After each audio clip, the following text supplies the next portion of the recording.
I have a lot of really cool friends who do a lot of really cool things. I wanted to make it a goal to sit down with these friends and spend about 15 minutes or so getting to know them better and find out about their past, present, and their future. The result is this show. My name is Grant Baciocco, and this is 15 Minutes With. T-Chick McClure is a photographer and a writer, and my guest today on 15 Minutes With. Welcome to the show. Thank you. Thank you for having me. You and I met doing improv. Yep. That's where we first met. But I would love to get a little bit to know more about you. Where did you grow up? Well, my father was in the Navy, so I grew up all over the place. But most of my formative years were spent in Pensacola, Florida, which is right there in the Panhandle next to Alabama on the Gulf Coast. And you were somebody who now is a very creative person through your photography and your writing. And when we were doing improv together, were you creative as a kid? I was. Yeah. What captured you as a kid? What was your interest? Well, I was very into drawing, and interestingly, like not in a way that I could put words to at the time, but character and story has always been a part of what I've done in some way, shape, or form. So. And was anybody else in your family creative? My mother is a painter, and my mother is terribly highly skilled. She can render like anybody, like nobody's business. So. What kind of things was she painting? Like just seascapes or? No, well, she loved Western art, so lots of cowboys and horses and stuff like that. Yeehaw! Yeah. And so, do you think that influenced your love of drawing? Definitely, for sure. And my grandfather, her father, was also a visually creative guy with sculpture and drawing too. So, and a sense of humor. So, I don't know. Those things seem to be tracking a line. And yeah. And were they supportive of your creative? I wouldn't really say that they were. I don't know if it's my growing up in a military sort of conservative background, but it wasn't really something to do as a real thing. Right. It was a hobby level, and that was about it. Otherwise, you must become an accountant or a military person yourself. Right. Did you, when you got into like high school and stuff, did you keep studying art? I did. I was in an art club. I had some sort of position in my art club. I don't remember what it was, but treasurer or something. I don't know. What are those roles in high school anyway? President, vice president, treasurer, secretary. Yeah. High responsibility. And were you doing anything outside of school? Like, were you still writing? Were you still drawing stuff outside of school? Yeah. I didn't pick up the writing until really officially until I moved out to Los Angeles after art school. I went to an art college, but visual, like drawing, painting, printmaking, photography, that was all going on when I was still in Florida before going to school during high school and my junior college time, which is, it's good to knock your credits out in junior college before you go to art school, so you don't have to take math in art school. You can just paint. Yeah.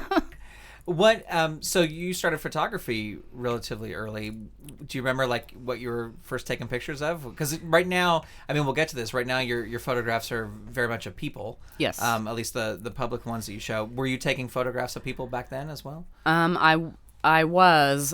A lot of the requirements in my early photography classes, though, were taking depth of field stuff. So, what I deemed to be boring assignments like taking still life images and that sort of thing, which that was my judgment then. Maybe they're not so boring anymore.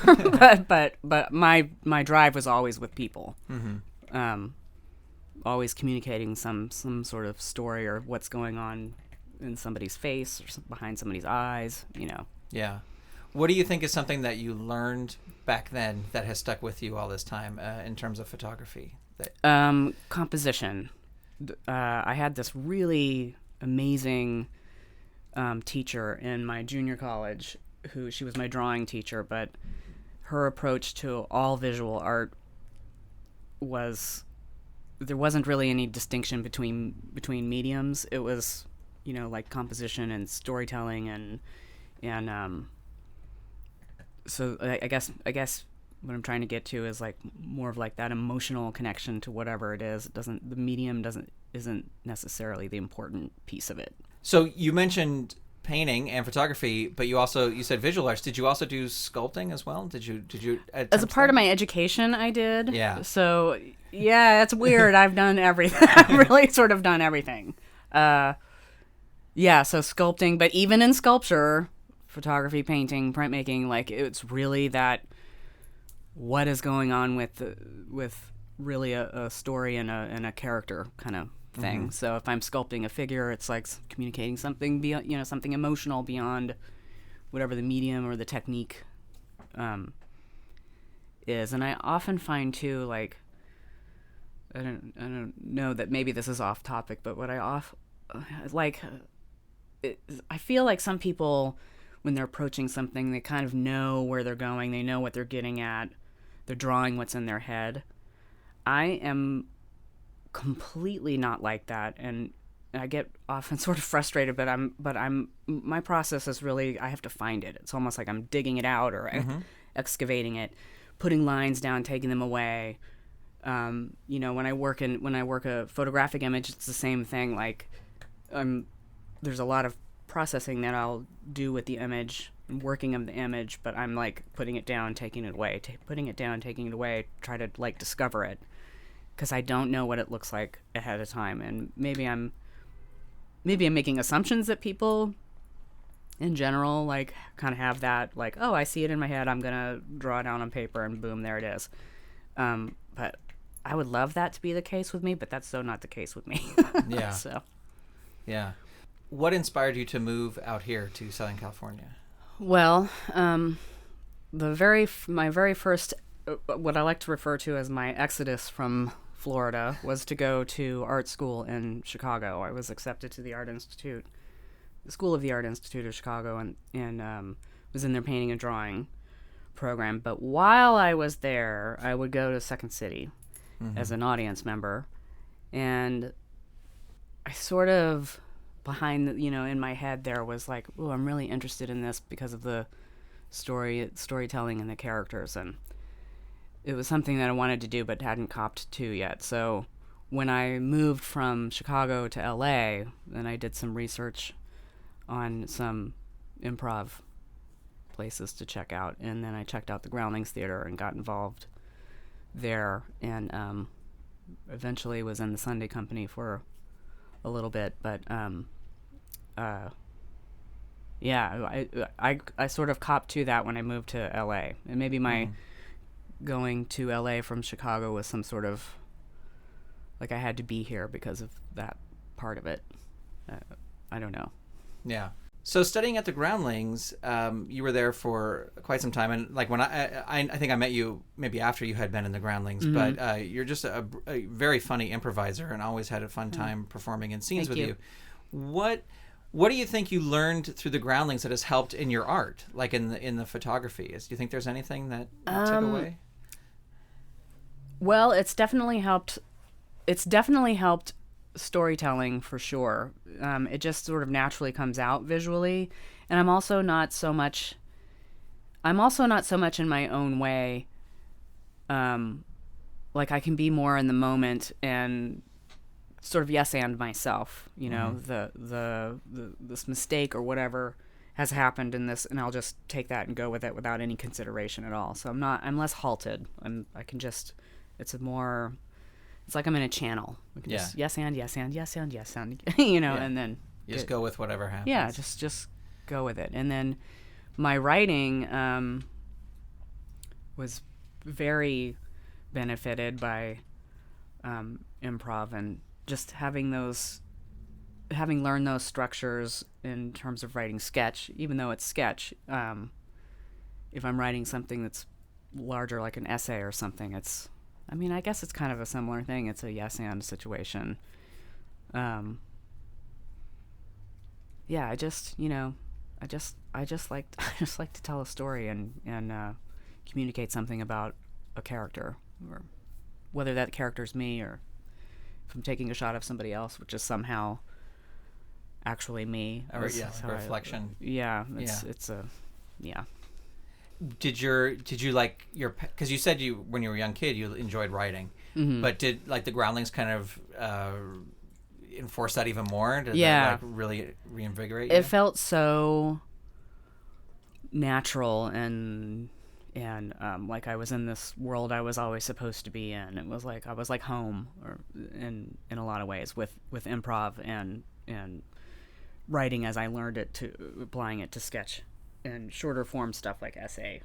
It was sort of a homecoming, especially with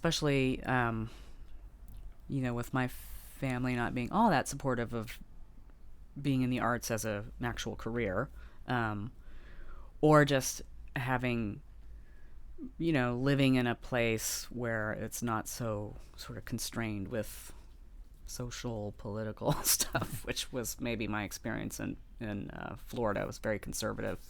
So it was just nice. It was freedom, it was like, I'm free. Yeah.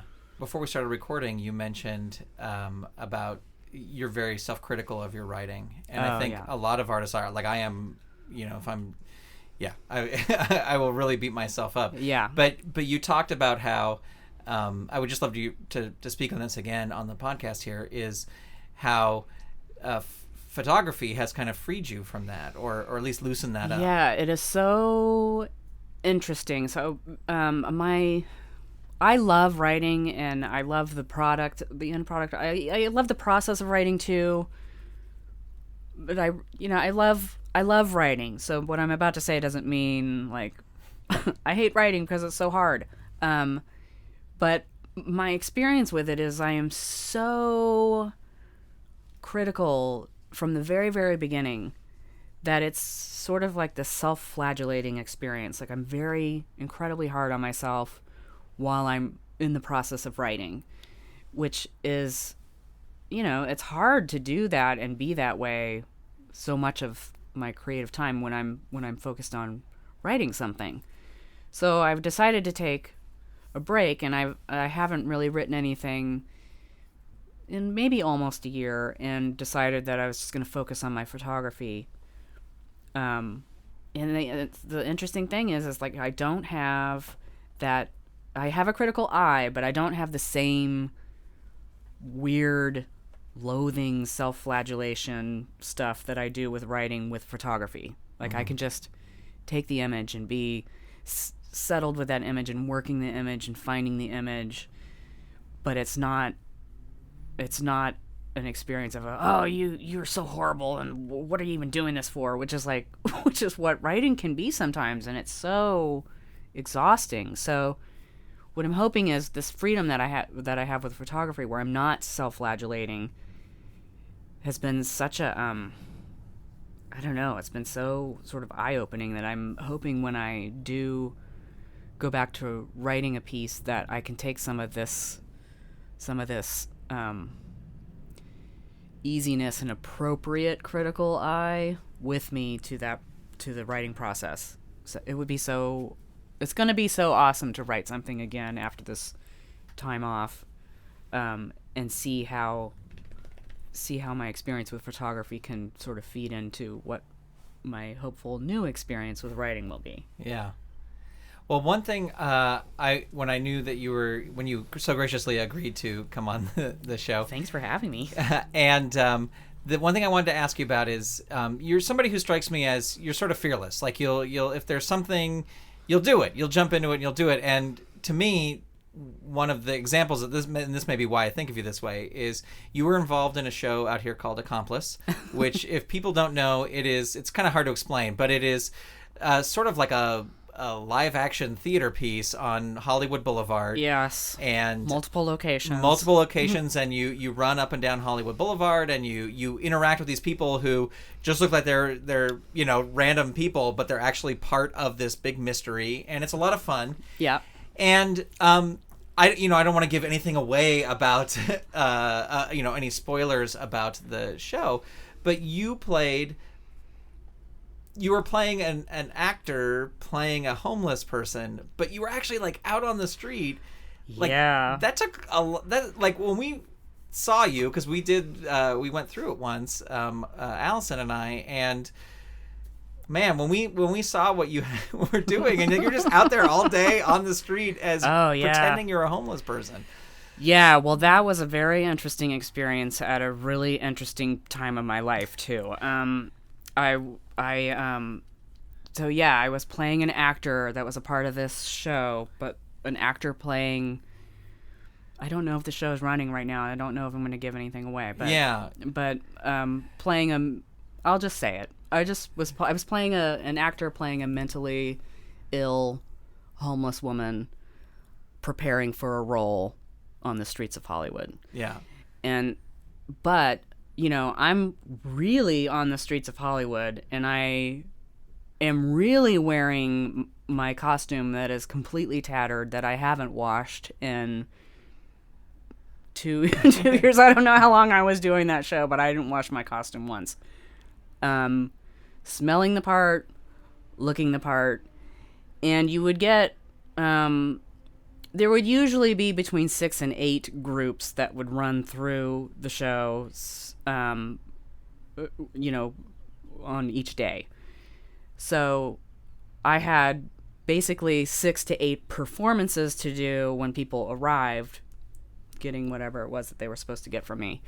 And but the interesting part of it is I could never break character. Right. Could never break character because there's some danger involved. There's some danger involved, and I really am only sort of aware of like kind of how dangerous it was now than when I was actually doing it. But because there are other mentally ill folks on the streets of Hollywood, and this is at night too, in the afternoon and in the evening, and I couldn't be like,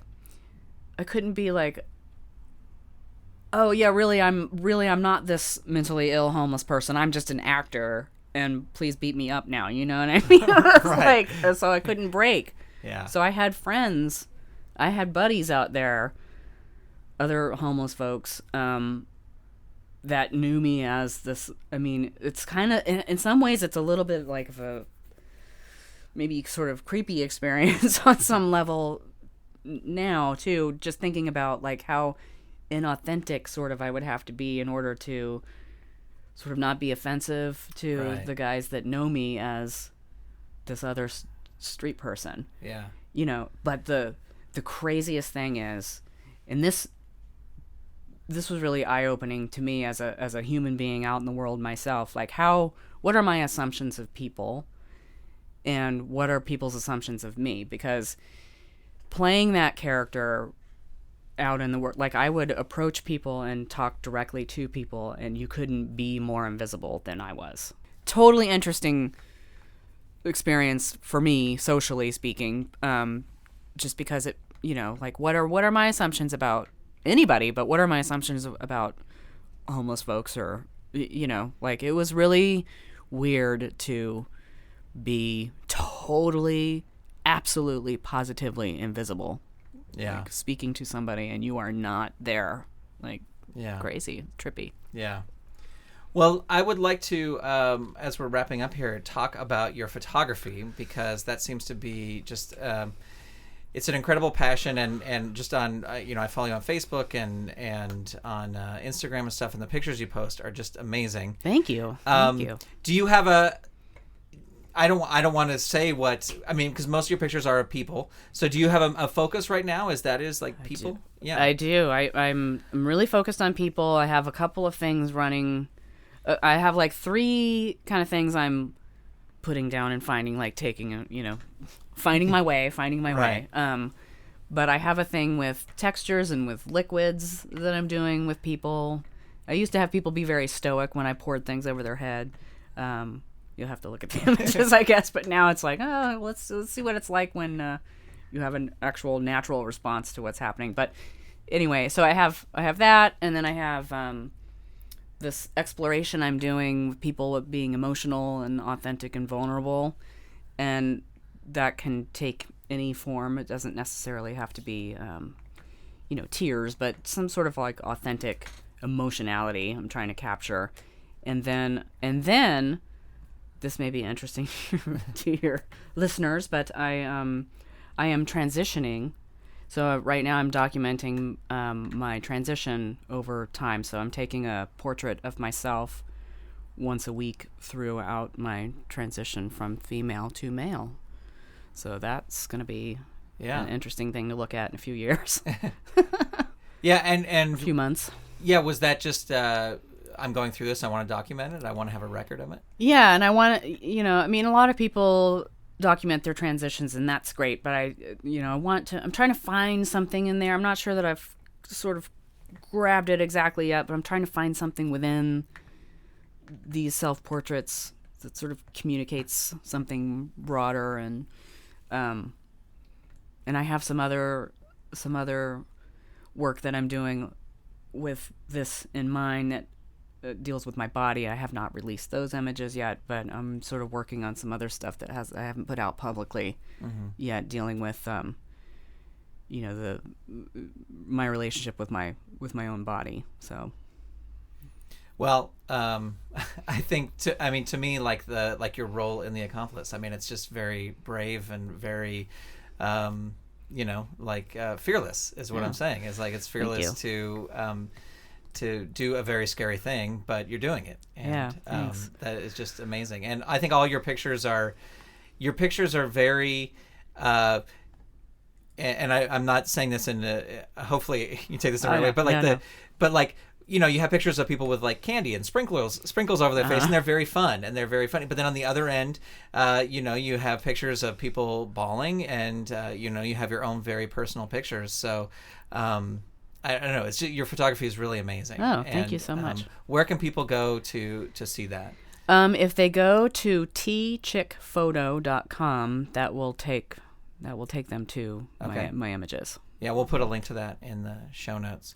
And if people want to follow you or on Twitter and stuff, where can they go? On Twitter, I'm McClure.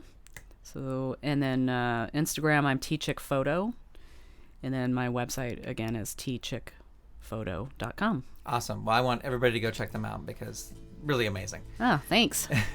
And Chick, thank you so much for coming on the show today and talking to me. You are super welcome. Thank you so much for having me. T. Chick McClure is a writer and photographer and was today's guest on 15 Minutes With. To find out more about Chick, visit his website at tchickphoto.com or follow him on Twitter at tchickmcclure or Instagram at tchickphoto. 15 Minutes With on the GrantCast is a production of Saturday Morning Media and made possible by the Saturday Morning Media Patreon patrons who've gone over to patreon.com/Saturday Morning Media and set up a monthly donation for as little as $1 a month. Huge thanks to Shay Stewart, Merle Lafferty, Jeff Peterson, Dale Gadania, Stephen Staver, Jackie Klimo, Melissa Crawford, Chuck, Matthew Wayne Selznick, Dave Slusher of the Evil Genius Chronicles, Mike Coughlin, Dorothy Baciocco, John D., Kathy Crawford, Brian Greer, Carrie Whitney, Chuck Tomasi, Chris Foster, Stephen Ing, Clinton of ComedyForecast.com, Vicky DeVries, Mike Wapshall, and Twitter user Buttsinggear, a.k.a. Wildcat. If you'd like to support this show and the other fun content from Saturday Morning Media, become a patron. Head on over to patreon.com/Saturday Morning Media. That's www.patreon.com/Saturday Morning Media, all one word, and set up your donation today. You can also tell a friend about the show or leave the show a review on iTunes. If you have feedback for the show, you can send it directly to me at grant@throwingtoasters.com, or you can get in touch via Twitter where my username is ToasterBoy. Thank you for tuning in. I'll be back in another week with another interview. The GrantCast is copyright 2016 Saturday Morning Media, Grant Baciocco, executive producer. All rights reserved. www.saturdaymorningmedia.com. You've been listening to Saturday Morning Media. Stay tuned. We'll be right back.